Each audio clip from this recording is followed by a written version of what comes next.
Vamos começar aí o segundo vídeo sobre mágoa.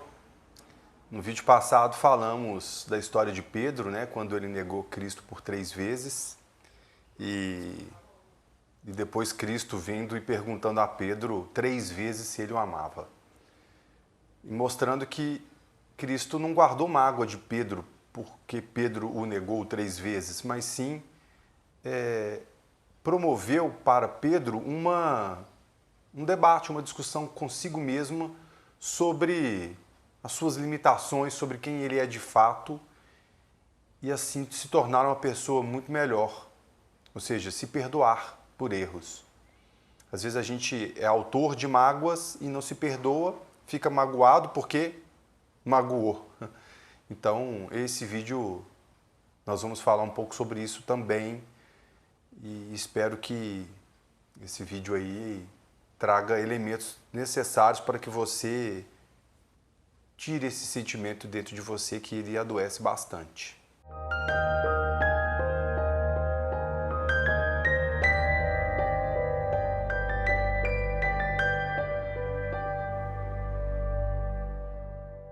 E aí, pessoal, tudo bem? Bem-vindos mais uma vez aí ao Terapia pela Palavra. Você que está chegando agora, o canal já está rolando alguns vídeos. Tem vídeo explicando esse projeto, por que quis unir, né, a psicologia com a Bíblia, do que se trata. Tem sobre depressão, ansiedade, culpa, rejeição. Então tem vários vídeos interessantes. Se quiser dar uma olhada no canal, você se interessando também se inscreva, que aí você vai receber os vídeos, né, a notificação quanto antes. E bom, espero que gostem. E especificamente hoje nós vamos falar sobre mágoa, é uma continuidade. Eu tenho adotado 2 vídeos por tema, um levando mais umas questões bíblicas e o outro sobre a psicologia. E esse nós vamos debater sobre o que a psicologia pode nos ajudar sobre mágoa. A mágoa, ela parte do princípio de uma grande decepção sofrida por alguém, né? Assim, alguém comete um ato e você fica com uma grande decepção. E aí, isso pode variar aí entre um sentimento de raiva, de tristeza, até mesmo de rancor. Por ter sofrido um ato, às vezes, que você não imaginava e não esperava de certas pessoas. Mas tem certas nuances aí que é importante a gente pensar. A primeira dela é que a mágoa ela pode partir de uma vitimização. Ou seja, a pessoa ela tem um histórico de vida, às vezes, muito complicado, complexo, cheio de problemas na vida dela. E aí, qualquer situação onde ela se vê sofrendo alguma situação adversa, ela acha que já está sofrendo uma perseguição, as pessoas não gostam dela, então ela fica magoada facilmente. Ou seja, ela está sempre no lugar de vítima. Talvez num passado muito longo dela lá para trás, de fato ela tenha sido vítima de muitas coisas, como por exemplo, às vezes, pais agressivos, ou sofreu alguma situação mais severa, né, tipo uma violência sexual. Então o que acontece? A pessoa, por ter sido vítima lá atrás, qualquer situação no futuro, ela sempre vai se colocar nesse lugar de vítima. Então, é preciso avaliar-se e pensar se também você não está exagerando demais em certas mágoas e sentimentos guardados, às vezes por coisas não tão relevantes assim. Então é preciso pensar sobre isso. Isso pode acontecer o quê? Alguém,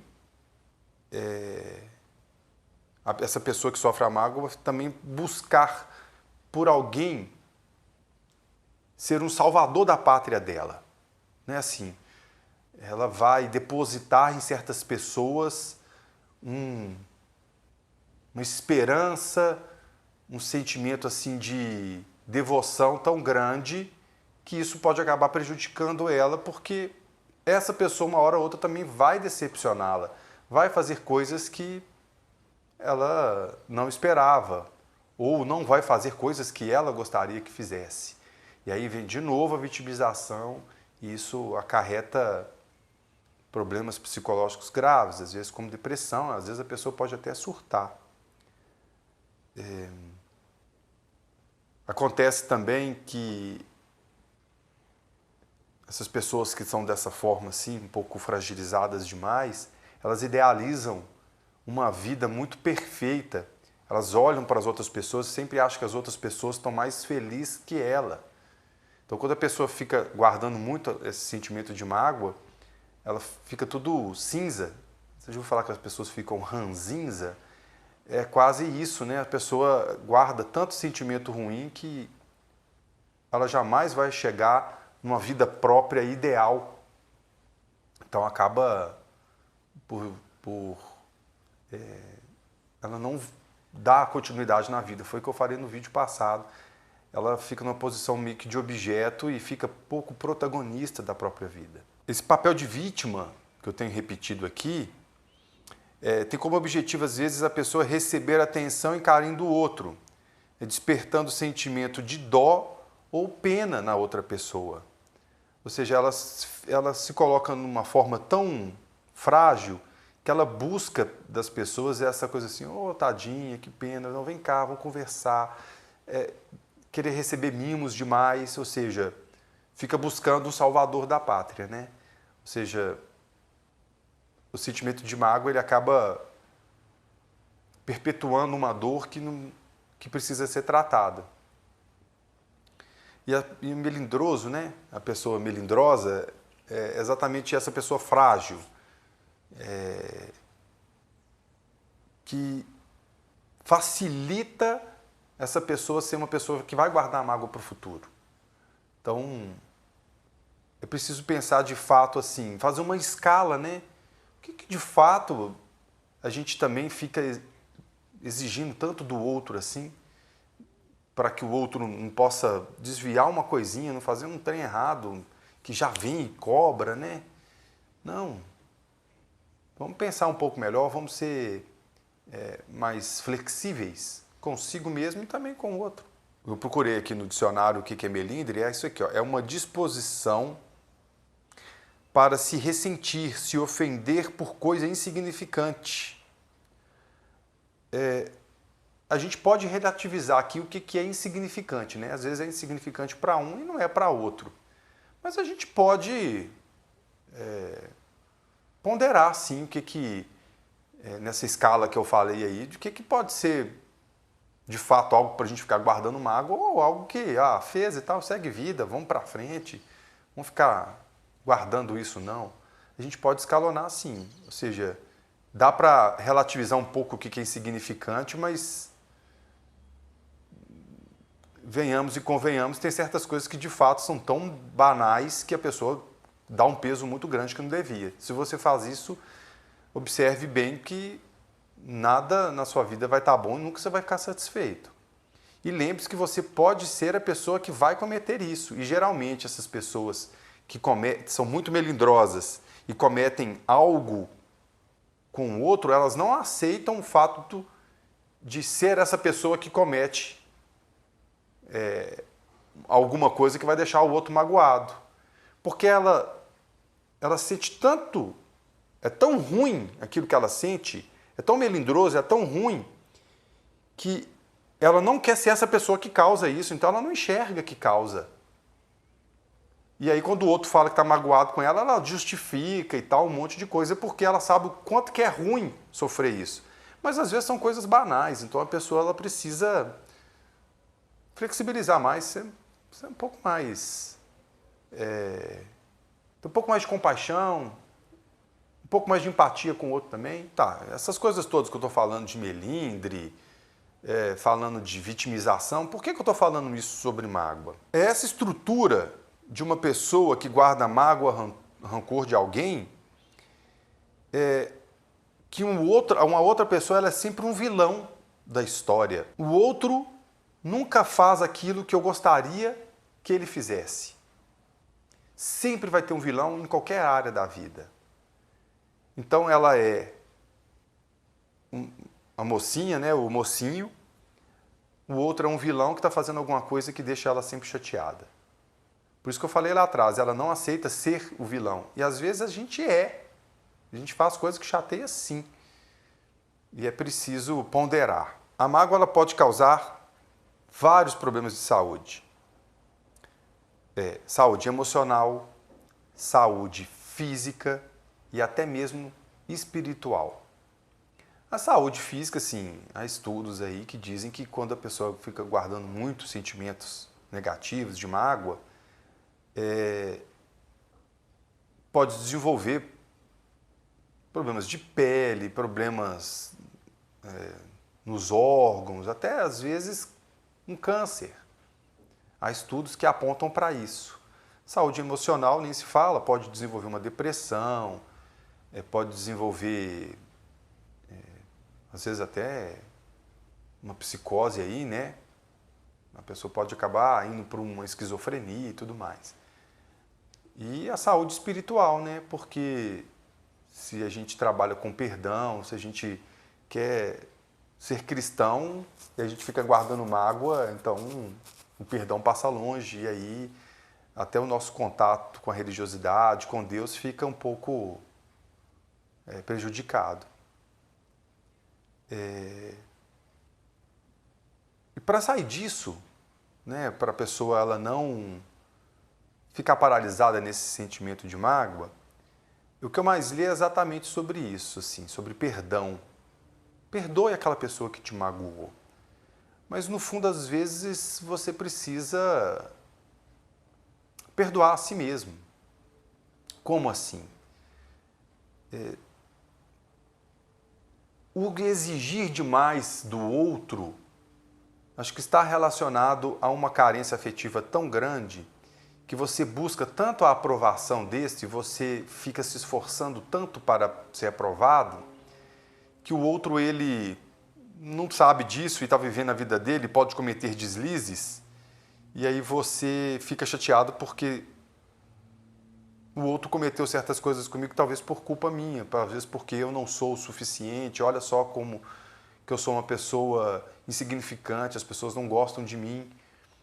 Ou seja, se perdoe, acredite, você é uma pessoa bacana, legal, uma pessoa que pode trazer muitos pontos positivos para as outras, mas para quem quiser receber. Então, quem comete atos aí que está distanciando, então distancie. Siga a vida. Para de superdimensionar as coisas, né? Diminua as expectativas dos outros. Essa exigência que o outro seja quase que perfeito, né? A pessoa não pode errar, a pessoa não pode cometer um deslize, desviar um caminho ali, que olha lá, já fique de cima, como é que você é e tal. Não, para com isso. Você também é assim, por mais que você não aceite, você também comete essas coisas e não aceita, porque você sabe o quanto que é difícil quando sofre. Então, faça uma escala. Para de superdimensionar um pisão no pé como se fosse uma traição. Um pisão no pé é um pisão no pé. Traição é traição. Vamos colocar uma escala nisso. Para de superdimensionar um pisão no pé como se fosse uma pessoa que tivesse matado alguém, um ente querido da sua família. Isso vai te ajudar muito, porque você vai se colocando também como alguém que erra e falha, e que quando isso acontecer também vai pedir para que a pessoa seja mais branda ao te julgar. Eu pus aqui uma situação que é interessante, que é assim. É claro que se alguém fez algo ruim e de muita relevância, cabe uma conversa. E se ainda fizer mais necessário, rompa a relação, mas não fique perpetuando, né? Não fique alimentando a mágoa daquilo. Se foi muito relevante, vai lá, conversa, tenta entender por que a pessoa fez aquilo que às vezes a pessoa até comete uma mentira e tal, mas às vezes é uma mentira para que ela se beneficie e nem tanto te prejudique. Então, contextualiza um pouco essa coisa toda aí, dê chance para o outro se explicar, dê chance para o outro fazer diferente e não repetir aquilo. É claro que você deu uma chance, a pessoa repete, dá outra chance, repete, aí, de fato, você tem que tomar uma decisão, porque senão você vai ficar numa posição também sempre, tá, perdoei, faço, perdoei, faço, perdoei, faço, perdoa e não precisa continuar nisso. Se a coisa for muito severa, é lógico, naquela escala que a gente comentou aqui que é necessário fazer. E para finalizar, eu quero citar aqui Provérbios 22, versículo 24. Capítulo 22, versículo 24. Não se associe com quem vive de mau humor, nem ande em companhia de quem facilmente se ira. Ou seja, serve para os dois lados, né? Quem facilmente se ira é aquela pessoa que é muito melindrosa e aquela pessoa que vive de mau humor é aquela que vive atacando, acusando o outro, né? Então cabe para os dois lados, para a pessoa melindrosa e para aquela pessoa que às vezes também faz muita coisa para magoar o outro o tempo inteiro. Ou seja, se você convive com uma pessoa assim, se afaste dela. Não conviva não, você não é obrigado a isso. Porque aí você vai viver sua vida, não vai ficar guardando aquela mágoa, esperando que a pessoa mude e ela não muda. E você também que está com uma pessoa que facilmente se ira, qualquer coisinha que você faz, aquilo vira uma grande explosão, se afaste também. Você não é obrigado a ficar sendo o salvador da pátria dessa pessoa, não. Afaste. Tente, dialogue, promova um diálogo assim como Cristo fez com Pedro. Se a pessoa não conseguiu se conhecer, reparar e mudar o rumo junto com você, segue o seu rumo, para você não ficar estando com a pessoa guardando mágoa. Beleza? Então é isso que eu tenho sobre mágoa. Perguntas coloque aí no canal, nos comentários aí do vídeo, né? Tem na rede social também, Facebook, Instagram. Confesso que tenho usado pouco essas redes sociais, mas prometo alimentá-las melhor e tudo, porque está perto do meu casamento. Estou gravando esse vídeo no finalzinho de junho e eu caso no meio de julho, então está tudo muito corrido. Mas a partir de agosto, quando eu for gravar os vídeos, vai ficar as redes sociais melhor nutridas, beleza? Então um abraço e até o próximo vídeo.